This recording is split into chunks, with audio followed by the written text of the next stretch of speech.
In this episode of Reinventing Your Home, we're going to take a pile of rough-sawn timber and turn it into this lovely front door. Join me the next 15 minutes to see how we did that.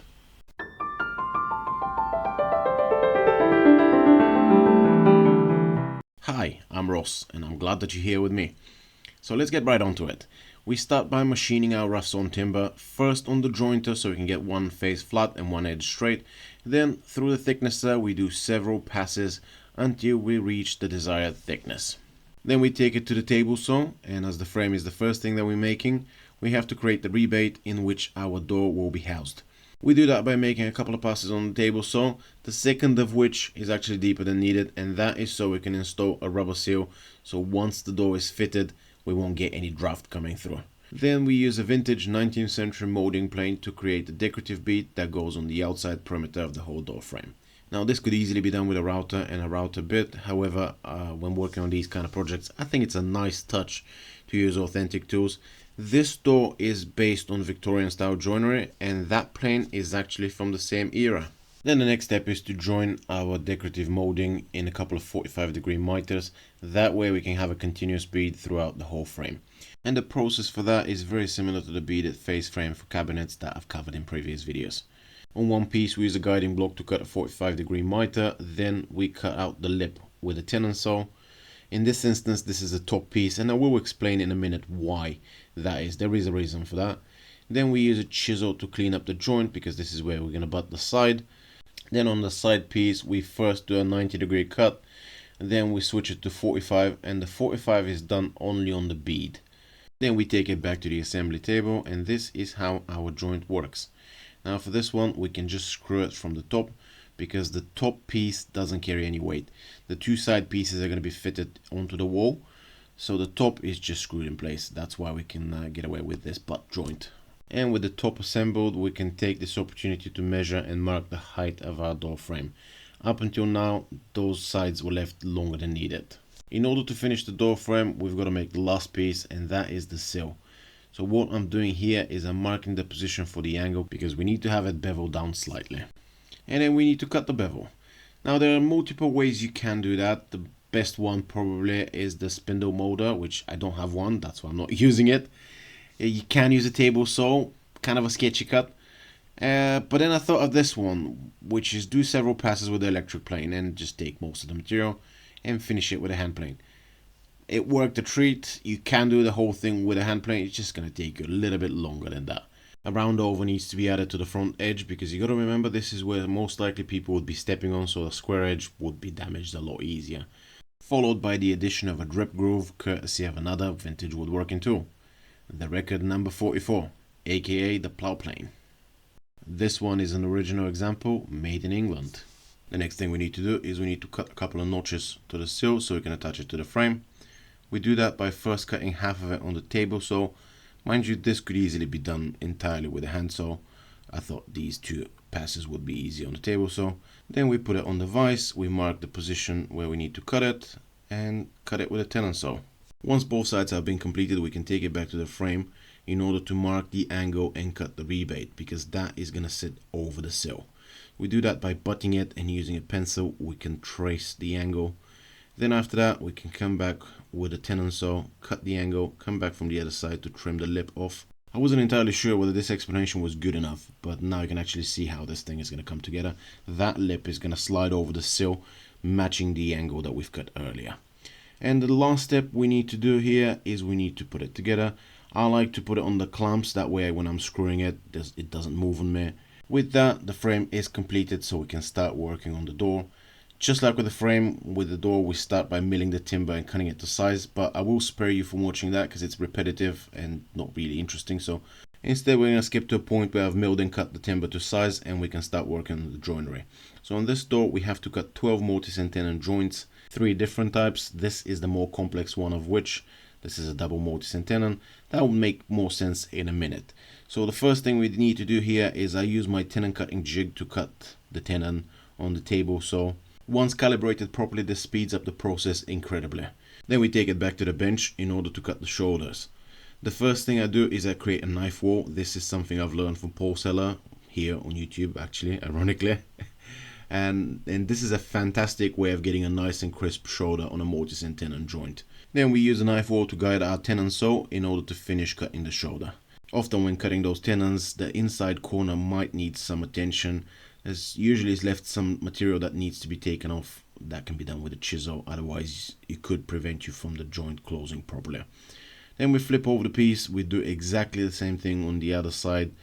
We cut the other shoulder, and that would give us our general shape of our tenon. And then we can take the piece and put it on the vise. At this point we can start working on the double tenon, so I get to explain to you what it is and why we're using it. The first thing we do is we need to mark all of the things that we need to trim off. That's a couple of notches on the sides and a little bit in the middle that needs to be removed. The reason we do that is because when we have a large tenon like this, it has to be housed in a large mortise, and a mortise is essentially a big hole. And when that much material is being removed from the style, it could end up weakening the joint. What we do to mitigate that is we trim a little bit off in the middle of the tenon, creating two tenons, hence the term double tenon. That way when we cut the mortise, we have two mortises with some meat in between them. And that way we can make sure we have a nice and strong and long-lasting joint. As you can see, that middle piece has been removed with a chisel once it's been cut with a tenon saw. Then we can take our rail and offer it to the stile so we can mark the position for our two mortises. Then we can flip over the stile and transfer those lines with a square. That's exactly where our mortises are going to be. Do a couple of lines with a marking gauge, and then mark what we need to trim out. Then put it back on the vise, and then using a plunge router we can trim out those mortises. This is one of my favorite ways of cutting mortises, because just like the tenon cutting jig on the table, so once the router has been calibrated properly, it's a very quick and efficient method, and it's also repeatable because you do not have to change the settings. That way you can cut about 90% of your mortise, and you don't have to come back with a chisel to square the holes like you can see me doing here. Alternatively, you could round over the tenon, whichever you prefer. I personally prefer to stop my mortise just before the line, then come back with a chisel, slowly bringing it down to the line. That way I can ensure my joint fits just perfectly, like you can see here. Look how nice this thing is. With all the main mortise and tenon joints done, the next thing we need to do is we need to measure and make the mullions. The way I like to do that is I like to dry fit the door, put it on the clamps, and that way I can create a spacer that perfectly fits the space. You could try and calculate it. I wouldn't advise you to do that. Then we cut the tenon as usual. As you can see, this is slightly shallower because the way this thing is structured. That doesn't carry any weight. It's just been sandwiched in between the rails. So it doesn't really need to be any deeper than that. You could, but it's a waste of time in my opinion. Then we bring it back to the rail, and then we need to mark the position for the mortise. It needs to be exactly in the middle of the rail, and it needs to be aligning with the other mullion on top. Otherwise, if it's not, it's gonna look odd. Then we take it back to the vise, and using the same method as before, we cut the mortise with a router. The only difference in here is that we don't do it as deep. Then we come back with a chisel, square the hole, make sure the joint fits together. And that's about it. By the way, this is the second type of mortise and tenon joint on this door. The third one is just a single one. It's exactly like the double but single, so I didn't think there was a point of me showing you that. The next job is we need to put a 12mm groove for our floating panels. I do that with my palm router. I have to do several passes because it's a bit too much doing one pass. And also it prevents a tear out this way. Good labeling is a must when it comes to those door components, because on some of the rails we need to groove both sides. Some of them need one side only, but a very specific side. And on the stiles, we have to go in between the mortises because the top section we'd have a glass panel, so we do not need a groove there. Therefore, we need to make sure we know which one's the left, which one's the right, so we can avoid putting a groove in the section where the glass is going. After we're done with the joinery and our floating panels are cut to size, we can then proceed to assemble the door. We do that by applying glue to all of the joints, installing the middle panels, and putting the door on the clamps for 24 hours. Now, the reason we call these panels floating is because we do not glue them. In fact, they're being cut slightly smaller than needed. That way we can ensure the wood frame can expand and contract with the seasonal changes of the humidity without warping or twisting the door. By the way, those panels are made from 12mm hardwood ply, just cut to size. I was contemplating using solid wood for that, but at 12mm thickness, it's kind of risky because it's most likely going to split down the line. Not the end of the world, because this door is going to be painted, so it could be fixed, but I thought it was a safer option to do it that way. and we leave it on the clamps for 24 hours, and we come back the next day, and this is what I like to do with these large heavy doors. The next day when I take it off the clamps, I would mark the position of the tenon, drill a hole straight through it, and then use, in this case, an oak dowel to drive it through it. That way the tenon is locked in place and it's not going to move.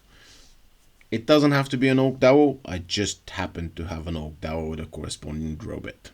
Then the next thing I had to fix is this little gap that I had in the shoulder. The way we do that, we put a little bit of glue in the gap, then we use a shim, shove it in there, trim it to size, then we can use a hand plane to plane it flush, and then after that we can come back with a sander and finish it off.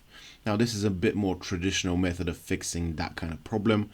I didn't really have to do that on this door because this door is going to be painted, so I could have used a wood filler. But nevertheless, I thought I'd keep up with the theme of traditional tools and techniques. That's why I did it that way. And this is the end result. You can barely see it. This is a very close shot. Looks quite nice, doesn't it? Even if I say so myself. The next thing we need to do is we need to trim those overhangs on the stiles. We usually leave them so we can disassemble the door at the dry fit stages. Then we get to install the decorative molding. The way we do that is we run a bit of glue on the plywood and then we attach it with 18 gauge brad nails.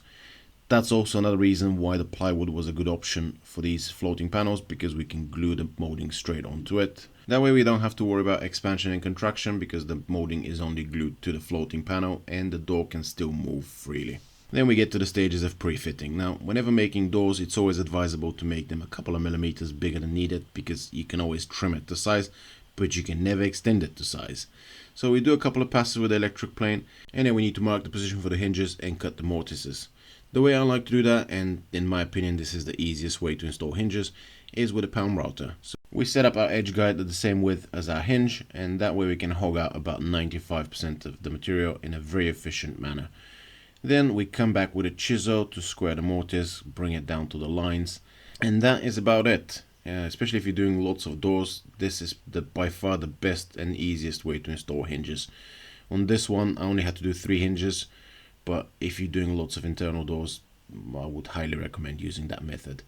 Then we can offer the hinge, drill the pilot holes. The pilot holes are slightly off-center towards the back, that way we can pull the hinge into the mortise, and then we screw them in place. These are solid brass hinges that I had laying around in my workshop, which I refurbished and I used on this door because I thought it was nice on a vintage door like that. The only problem was the screws are flat-headed, so I had to use a screwdriver. Then the corresponding hinge mortises on the frame had to be done the traditional way, just because we could not get the router inside the frame. As you know, these rebates are permanent. So the way we do that, we mark the position for the hinge. I use my knife to draw myself a straight line on the long grain, then I use a chisel to mark the beginning and end of the mortise. And I come back with a small chisel. This is a 6mm chisel, and I just shave a little bit off up to the line. Then we do several passes with the bigger chisel, get rid of the material, then come back and clean up the mortise. And to be fair, on softer woods like this pine, this method isn't that much slower than using the router. Where the router really shines is on hardwoods, and the fact that it makes a lot more repeatable if you're doing loads of those doors. With that being said, we're pretty much done in the workshop, so we have to take the door on site and install it. And this is our finished product. As always, I'd like to give credit to the people who watch my videos to the end by telling what the cost of this project was. So the final price for our customer to have this door made, installed and painted on site was about £1,800. I would really appreciate if you leave me a comment letting me know whether you think this is cheap, expensive or reasonably priced. However, I would kindly ask you not to put the price in the comments, that way I would know anyone who's commented has actually watched the video to the end. Thank you for watching, and I will see you on the next one.